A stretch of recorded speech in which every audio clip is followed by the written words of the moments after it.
at the back, so we're very shortly going to be underway for the first action of the day here at Donington Park. Even it's the Toyo Tyres Toyota MR2 Championship. So Sean Trainer in the white car on the left-hand side of shot. It's the black car for Aaron Cook. The red lights are on. They go out now, and away we go. And it's a pretty even start between the two of them on the front row. But of course, it's Sean Trainer with the inside line. Paul Cook has made a good start from the second row as well. Darren Aldworth, who started fourth, I think he might have lost a little bit of ground. He's leaving the door open on the inside, certainly. No, he is going to hold on to fourth place, though. Paul Cook, though, might get to second. He might even get to the lead by the time they get to Hollywood. No, he doesn't. He's back down to third, and that's Daniel Sylvester, I think, going on the inside line through Redgate. We go on board, though, with Maxi Nichols right in the middle of this 30-car pack as they dive down through Hollywood and Craner curves towards the old hairpin for the first time. Yeah, that's right, and it's Sean Trainer who's got to the old hairpin first, and in second is Aaron Cook. He managed to get back ahead of Paul Cook there, who made that good start. He dived down the inside into Redgate, but lost momentum on the exit of the corner, but he's still there in third, ahead of Darren Aldworth. Then Daniel Sylvester got fifth, but the champion there from last year, Aaron Cook, was out wide. There's Lee Brown going very sideways. He's just about saved that, but I want to see what's happened for second. Well, Aaron Cook's just held on to second. He was out wide, out of McLean's, but he just kept Paul Cook at bay. But this has all allowed Sean Trainer, race leader, to get away. Yeah, so just over the crest there as they head now down towards the Fogarty S's, the left and right flick that takes them on to the Grand Prix loop. So there's Aaron Cook, number one, champion, number one on his car, in second place. Paul Cook there in third position. And there's Sean Trainer in the lead. Darren Aldworth still with them in fourth, and it looked like it was Daniel Sylvester, I think, in fifth position. But Neil Stratton up on the inside there, down into the Melbourne hairpin. So it looks like that has changed around again. Bit of a locking up of brakes as one or two of them head through Melbourne for the first time and now head back up towards the Goddard hairpin. Cook might lose out here, but he's going to have the inside line. He locks up. And yet nowhere really for the number 6 car to go. That has allowed Sylvester, who's got back through to fifth place, to close upon those two. And that has allowed Aaron Cook to go back after the leader and to leave those Class B cars a little bit further back. The Mark IIs are Paul Cook and Darren Aldworth behind Daniel Sylvester, still battling away with Neil Stratton. We can ride on board with Alistair Topley, who runs in 11th position. He turns into Redgate, takes the wide line, carries the momentum, or tries to carry the momentum through Redgate, rattles over the curbs, and then he goes after number 69, which is Daniel Bryant. He's got a good run here through Hollywood. He gets closer and closer to the rear bumper of the car in front, but not really a place to get through the Craner curve. You can feel the car there just tried to break away through there, but he managed to hold on. There he is, 41, the onboard camera car of Alistair Topley. Someone in front though to run wide. Yeah, dust is being kicked up by somebody. We'll try and figure out who that is, but I don't think too much damage has been done. Might have been Tom Mailings, as he's lost out to Peter Higdon there. He's gone into 7th place. Yeah, so he's just run wide a little bit there. There's the Luke Carter car, number 32, in 9th position. You can see on the timing tower, for those of you watching on the live stream, red is for the Mark IIs, blue is for the Mark III cars on the timing tower, as their cars head out of Coppice and then down the straight. And it's Paul Cook and Darren Aldworth side by side for third position. Paul Cook on the inside line for the Fogarty S's, and he manages to retain the position. He was under pressure there for third place. So the two Mark IIs with their two later engines having a big fight there, but for the lead it's spread out, hasn't it? Sean Trainer getting away here from Aaron Cook in second place. Then it's Paul Cook, Darren Aldworth together, Sylvester, and then Neil Stratton, and then about 5 cars all trying to be 7th. Yeah, that's right. Some great battles, but not so much at the front, because Sean Trainer has had a good first couple of laps here. But here's that battle. Tom Mailings is losing more positions, and one car's gone around, which is number 12, I think. That's Gary Patterson, former bike sports racer Gary Patterson. He's got going once again as they're over the line go the leaders. It was 20th that Gary Patterson spun out of. Yeah, so he'll have lost some places, I should think. The lead for Sean Trainer now is now 1.67 seconds. Sean Trainer has done a 1:53.36, so he's already gone underneath Paul Cook's lap record from 3 years ago. Sideways there with 32, that was Luke Carter. He's lost some positions because he's down to 10th now. So it's all changed around. He's lost another place because just going past him there was Alistair Topley. And that's Richard Centre that's off, the software tester from Worcester. Daniel Bryant had a big off here at the Craner curves. He's across the grass. He's still Cook's kind of trying to save it as he gets to the old hairpin, and eventually the car does spin away from him, but that was quite a hairy moment for Daniel Bryant, but he didn't collect anybody and he's got back going, so that's all good. Yeah, Danny Bryant, the 36-year-old mechanic, he's done some drifting before he got into circuit racing in that car that he prepares with himself, Jim Mew and Adam Lockwood on the spanners for that one. There is the 84 car for Neil Stratton. Done drifting in circuit racing as well as before it now, but glad to see nobody else got involved in that incident. 1.6 seconds then was the gap Trainer to Cook, so this is massively impressive from Sean Trainer, who just continues to pull away, it does seem. For third place there is Paul Cook, so he managed to shake off the attention of Darren Aldworth now for the Class B lead for the Mark II cars a little bit, but there's Trainer, who's using all the road there, way out over the curves, out of the Melbourne hairpin. Then Aaron Cook trying to give chase, but not particularly successful at this stage, Ian.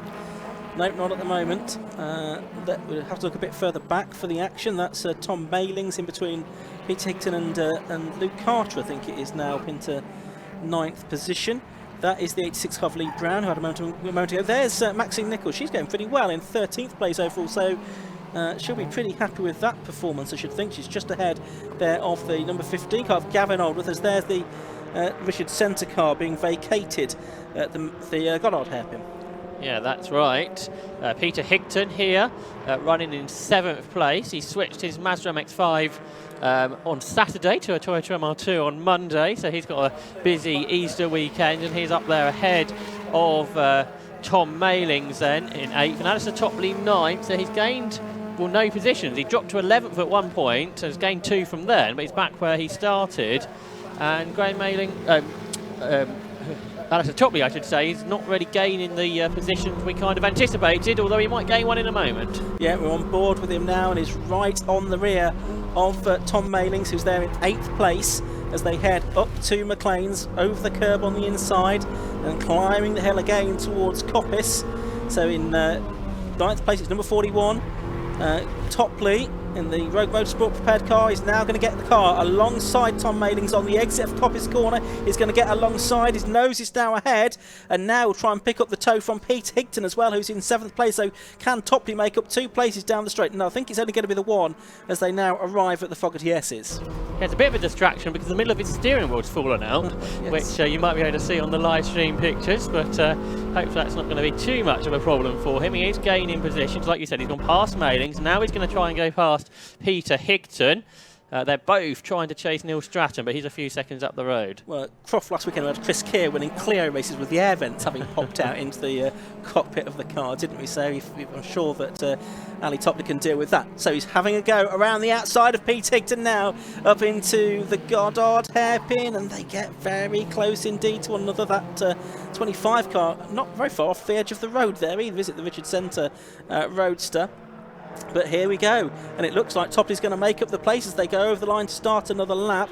This is going to be lap 5 of the race, just about 7 minutes of it left to go, and Topley has indeed gone through to 7th place now, so he is steadily working his way up the order. He's got about 2.5 seconds to catch Neil Stratton though inside the top 6. I thought that Tom Mailings there might have been able to follow him through, but that didn't quite work out.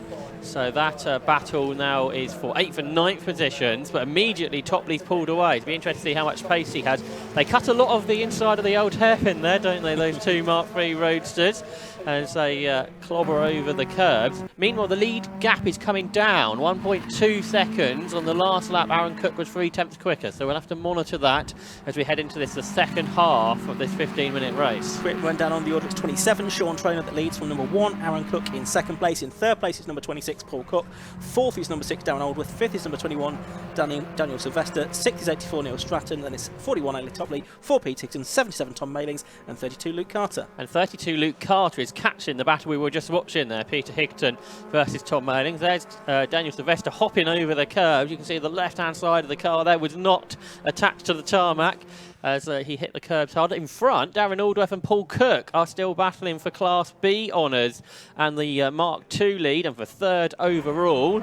So that's a good battle between Paul Cook and between Darren Aldworth. They make their way up to the hairpin that completes the lap here at Donington. We saw these two lock up, didn't we, earlier on? That's not a problem now with everything up to temperature. And just in front of them, you could see the race leaders, and the gap goes back out between Traynor and Cook to 1.6 seconds. It does indeed. So 5 minutes of the race to go. Battle going on in the background. Yeah, Peter Higton's lost a couple of positions there. Tom Mailings has got through, and Luke Carter, who's I think one of the quickest drivers on the circuit now, has got himself into 9th position. He's lapping in the 54s, which is the same kind of pace as Paul Cook and Darren Aldworth are doing in that battle for third. Yeah, absolutely right. And he goes a bit wide there at Redgate, just as we build him up. So he's now trying to find a way past Tom Mailings and up inside the top 8. So Luke Carter there in one of the Mark 2s from the 1990s. 77, Tom Mailings in one of the G&T Motorsport cars from the 2000s. Carter's going to have a nibble at him here as they go under Starkey's bridge and towards Schwantz Curve and McLean's, and Luke Carter's gone through, I think. He's going to be on the outside line though for McLean's. Can he hold the position up at the, well, halfway up the hill? Yes, he can. So Luke Carter has now gone up to 8th place. He's having a good drive here. Yeah, that all began when Tom Mailings didn't quite get over the curbs on the inside of the old hairpin like the others are, and therefore was able to carry more speed. We ride on board here with Peter Higton, don't we, who's just behind them. So he accelerates down past what was the exhibition centre, up a gear, and then down towards the S's. Such an exciting part of the circuit. We go down one gear, then through the left, over the curb. So Mailings goes across the gravel, which is an uncommon sight here at Donington Park. And he didn't really lose anything from it, did he? So he obviously made a small mistake through the left-hander, but now into the hairpin, he was almost turned that into gaining the position. Didn't quite work out. There's a lot of grass cutting going on, isn't there? That was Luke Carter over the dust. It seems to be quite a common feature of this race. The lead now is 3.6 seconds. Sean Traynor pulled out another 2 seconds on that lap, but that's because Alan Cook had a very slow lap, a 1:55.92. So Sean Traynor getting away in the lead of this race. 3.6 seconds now. It's Darren Aldworth up to 3rd place now in the number 6 car, ahead of 26 Paul Cook as well. So that has swapped around on that lap. So a change there too. So it's now number 6 Darren Aldworth 3rd, 26 Paul Cook down to 4th, but only a quarter of a second to choose between them, and side by side over the line a bit further back, trying to work out who that was. That was the Veer Aldridge and Andrew Ruthven battle. And we just caught an eye there. Paul Cook back ahead of Darren Aldworth, I think. Yes, that's confirmed by the Alpha Live pictures. So Paul Cook is back into 3rd place. This is a good battle. Darren Aldworth seems to go well here at Donington Park, doesn't he? And he is again today. Remember when we were on the national track previously, he was battling in the lead pack. So Darren Aldworth going well on the Grand Prix circuit as well, and challenging Paul Cook as they turn their way through. Aldworth was 6th in the championship last year. Paul Cook was 4th, but there was in excess of 50 points between them. But here at Donington, they battle down towards the S's, and Darren Aldworth looks up the inside. Not an ideal place really to go by on the Grand Prix circuit through the chicane, and Aldworth therefore I think pays for that a little bit and runs out a little bit wide, and the gap to Paul Cook therefore is extended. I think we'll have one further lap to go at the end of this one. Yeah, we will, as Cook and Aldworth around the Melbourne hairpin. The leaders are about 8 seconds clear, well the leader, Sean Traynor, about 8 seconds clear of this battle. Remember, he in turn was 3.6 seconds clear of Aaron Cook, the reigning champion a lap ago. Sean Traynor's just gone across the line now with 1:37 left to go, and Aaron Cook has done likewise, and the gap between them has gone out again to 3.97 seconds now. So I think the lead probably is sorted, and possibly 3rd and 4th as well, but 5th and 6th might not be, Josh. Yeah, Neil Stratton going well here. He's one of those drivers you mentioned earlier, who moved from a Mark 1 to a Mark 3 in recent seasons, and he's right on terms with Daniel Sylvester. They turn their way through Redgate for the final time at this opening race of the day, the opening round of the championship for the Toyo tyres MR2s.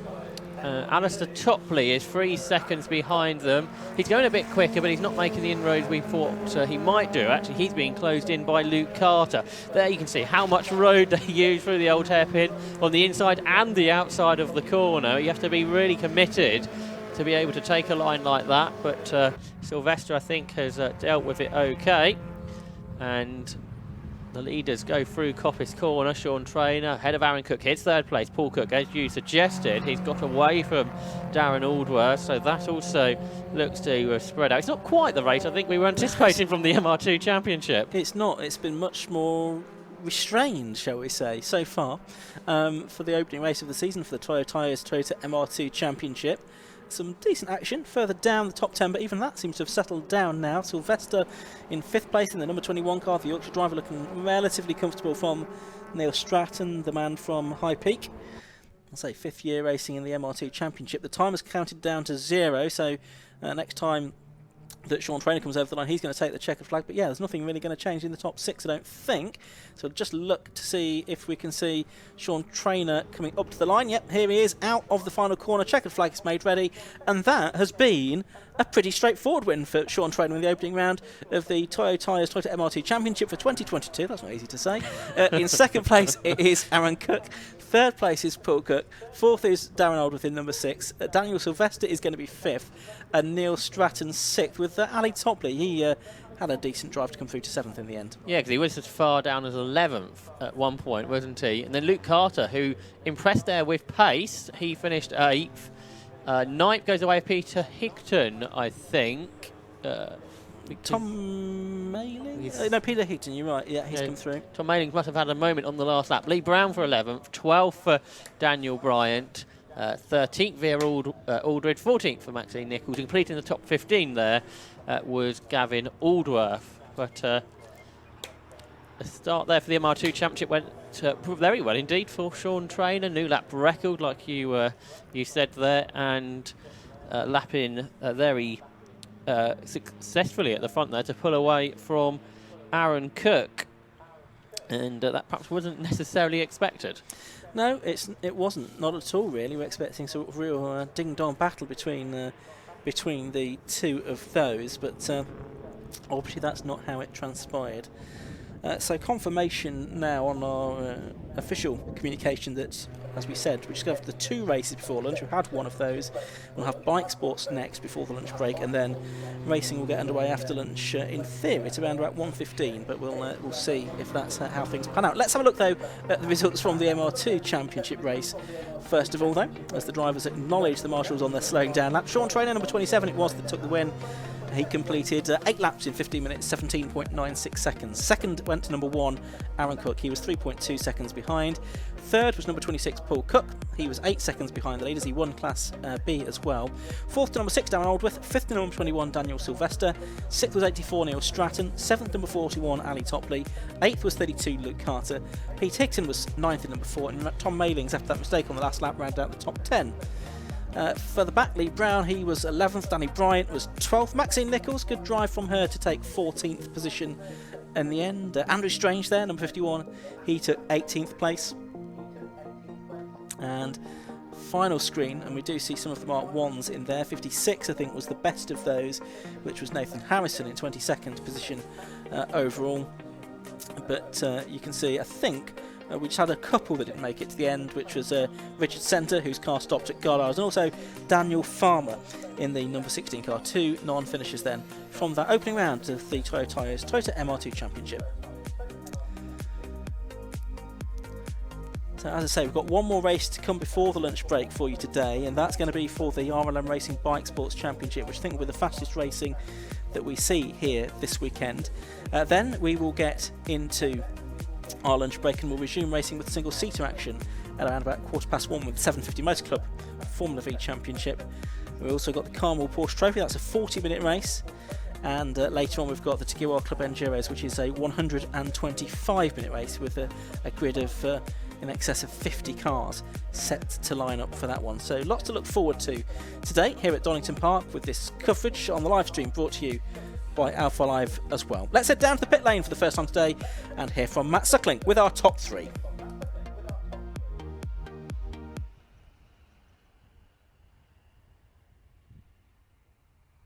Thank Thanks very much, Ian. Yep, down here with our race winner, Sean Trainer. Sean, many congratulations. First win of the year, first race of the year. That wasn't bad at all, was it? No, good. The lads we've had a little bit of a play around over sort of a few weeks back, and I've never got to grips with the coilovers. Since coming out of the Mark II, I haven't got the grips of the coilovers.